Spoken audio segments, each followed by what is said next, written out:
Madame, mademoiselle, monsieur, bonjour et bienvenue dans ce magazine où cette fois nous allons partir, voire repartir à la rencontre du frère Dominique Collin, dominicain, théologien, qui vient de publier aux éditions Salvator ce livre qui s'intitule « L'Évangile inouï ». Frère Dominique, bonjour. Bonjour, frère Philippe. Alors, première question toute simple, qu'est-ce que vous entendez par inouï? On reviendra sur l'Évangile oui, après. Tout à fait. Alors, je l'entends dans son sens littéral. Inouï, c'est le non-ouï, c'est ce qui n'est pas entendu. Donc ça n'a pas le sens qui est devenu en français inouï, ça peut vouloir dire sensationnel, exceptionnel. Mais ici, je le prends vraiment dans son sens littéral. Ce qu'on n'a pas encore entendu. Parce que, si vous voulez, ce qu'on entend, c'est ce qu'on a toujours déjà entendu. On a une sorte de précompréhension qui nous fait croire que nous savons ce qu'il y a dans l'Évangile, ce qu'il dit, alors qu'il y a une manière de l'entendre qui fait entendre ce qu'on n'a pas encore entendu. Et je pense que c'est de la plus haute importance aujourd'hui, si on veut repartir sur une nouveauté et montrer en quoi il est une bonne nouvelle, de repartir de cette écoute qu'il faut donc affiner et ajuster. Vous insistez très fort aussi, Évangile, évidemment, c'est bonne nouvelle. Vous avez le sentiment que trop longtemps, il n'a plus été bonne nouvelle? En tout cas, je ne suis pas sûr que chaque chrétien pourrait dire vraiment en quoi il est une bonne nouvelle. Parce qu'il faut que dans toutes les nouvelles qu'on entend, et Dieu sait que l'information nous submerge d'actualité tous les jours, il faudrait pouvoir entendre en quoi tout ce qu'on entend de neuf eh bien, n'est peut-être pas à la hauteur de cette bonne nouvelle-là, qui de toutes les nouvelles serait peut-être la meilleure à entendre. Je crois qu'il y a eu une forme de normalisation de la bonne nouvelle et qu'elle est plutôt renvoyée à une forme de passé, en fait. C'est plutôt une ancienneté pour beaucoup de gens. L'Évangile, c'est un vieux récit, ce sont des vieilles histoires ou des vieilles fables. Et donc, je pense qu'il y a aujourd'hui à réentendre en quoi, comme il y a 2000 ans, c'est toujours une heureuse annonce, une bonne nouvelle pour aujourd'hui. Mais ça veut dire quoi? Que ça nous demande, lorsque nous lisons le texte, de voir ce que l'on n'a jamais entendu? Est-ce que c'est un peu twister le texte ou non quand même? Pas vraiment, en fait, parce que d'abord, je considère que l'Évangile, il faut l'entendre comme d'abord la parole. Avant d'être son écriture dans ce qu'on appelle les 4 évangiles, l'Évangile, au sens premier du terme, c'est une annonce, c'est une proclamation. C'est quelque chose que Jésus dit et adresse à des gens. Et en ce sens-là, l'Évangile, ça déborde, entre guillemets, les 4 évangiles. Donc tout le Nouveau Testament, c'est aussi l'Évangile. Pour donner un exemple, quand Paul écrit une lettre aux Romains, il leur annonce l'Évangile, même s'il n'y a pas les récits de la vie de Jésus, etc. Quand on lit l'Apocalypse, le dernier livre du Nouveau Testament, on se met aussi à l'écoute de l'Évangile. Donc déjà, entendre l'inouï de l'Évangile, c'est entendre cette parole-là. Pas la vie de Jésus, c'est entendre le message en fait. Qu'est-ce que nous a apporté la parole du Christ? En quoi est-elle singulièrement nouvelle? En quoi est-elle bonne? Je pense qu'à chaque époque de l'histoire du christianisme, on doit reprendre cette question.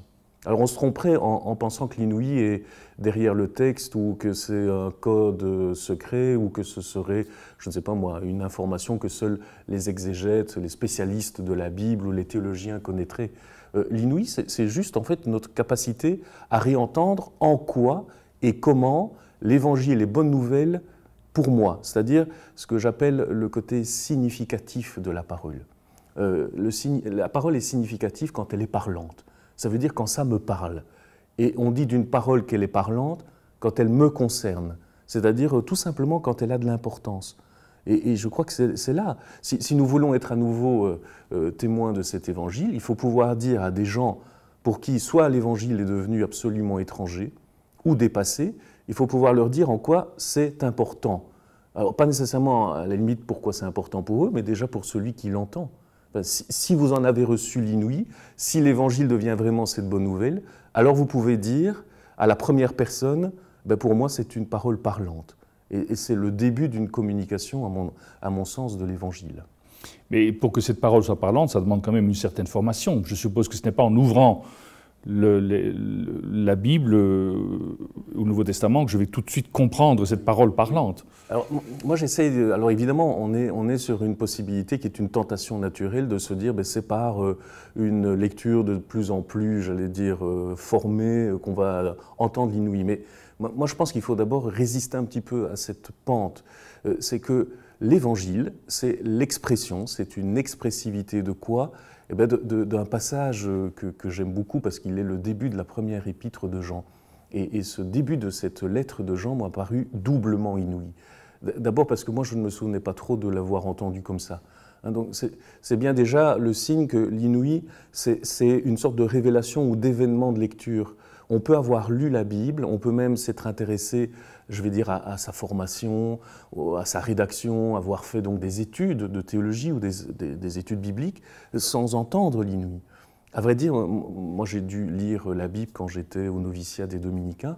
Je n'ai pas de grands souvenirs de l'inouï de ce que j'ai lu à ce moment-là. Je devais un peu lutter contre l'ennui. C'est quand j'ai dû commencer à prêcher, c'est-à-dire quand on doit par exemple comme prêtre le dimanche adresser la parole aux gens qui sont là, il vaut mieux qu'on en ait d'abord entendu soi-même pour la prêcher un petit peu de cet inouï, parce que sinon on fait de la paraphrase, ou on fait autre chose, c'est-à-dire on fait de la morale au lieu d'annoncer l'évangile, ou on fait du dogme au lieu de leur dire en quoi c'est inouï. Donc c'est d'abord une question d'affiner son écoute et de se dire mais qu'est-ce qui est important pour moi et pour ma vie? Alors donc la première épître de Jean, c'est un texte fabuleux parce qu'il dit voilà, ce que nous avons entendu, ce que nous avons vu, ce que nous avons touché, eh ben, c'est la parole de la vie. Et nous rendons témoignage à la parole de la vie. Moi, je n'avais jamais tout à fait attention au fait que Jean, dans notre traduction, dise le verbe de vie, mais ça nous emmène un peu trop rapidement sur la figure du Christ. C'est pas faux, mais on n'entend pas qu'il dit qu'il rend témoignage à la parole de la vie. Or, si on a un peu de temps, je peux faire remarquer qu'il y a, quand on lit la parole de la vie, il y a un double génitif, comme on dit en français comme en grec. Soit c'est le génitif objectif, c'est la parole qui dit quelque chose sur la vie, soit, et c'est ça que Jean veut nous faire entendre, c'est le génitif subjectif. La parole de la vie, c'est la vie en tant qu'elle parle, en tant qu'elle nous parle. Donc ça veut dire que la vie s'exprime, il y a une expression de la vie. Et pour moi, ça c'est l'inouï en fait. Et si je veux donc continuer ce petit raisonnement, ça veut dire que ce que nous appelons l'évangile, c'est l'expression de la vie quand la vie parle. Mais c'est de la plus haute importance qu'on entende ce que la vie dit pour dire ce qu'est la vie elle-même. Parce que l'enjeu, ce n'est pas tellement le futur du christianisme ou même de l'annonce de l'évangile. L'enjeu ou le défi pour les humains aujourd'hui, c'est de ne pas sombrer dans une logique mortifère, ce qu'on appelle le nihilisme ou le dévivre, on y reviendra peut-être. Enfin, cette manière de ne pas vivre, de ne pas être vivant. Alors, moi, je trouve que c'est quand même très heureux de savoir que quelque part, on peut entendre la vie en tant qu'elle se dit elle-même. Parce que moi, si je ne sais pas ce qu'est la vie, comment est-ce que je pourrais être vivant? Et c'est ça l'inouï en fait de l'Évangile, c'est qu'il est la bonne nouvelle en tant qu'il dit ce que nous peinons parfois à entendre, c'est quoi vivre, vivre enfin, vivre vraiment. Vous avez le sentiment que lorsque l'on lit l'Évangile, lorsque l'on s'imprègne des textes, eh bien, quelque part, ces textes sont la source même de la vie? Alors donc, ça veut dire que quand on lit, par exemple, un passage de l'Évangile, la première manière d'entendre l'inouï, c'est d'abord de réentendre que ce qui est dit là, ce qui est écrit, c'est l'expression même de la vie quand ça nous parle. Donc, ça veut dire que ce n'est pas d'abord la vie de Jésus, entre guillemets, ce n'est pas un récit historique d'abord, un évangile.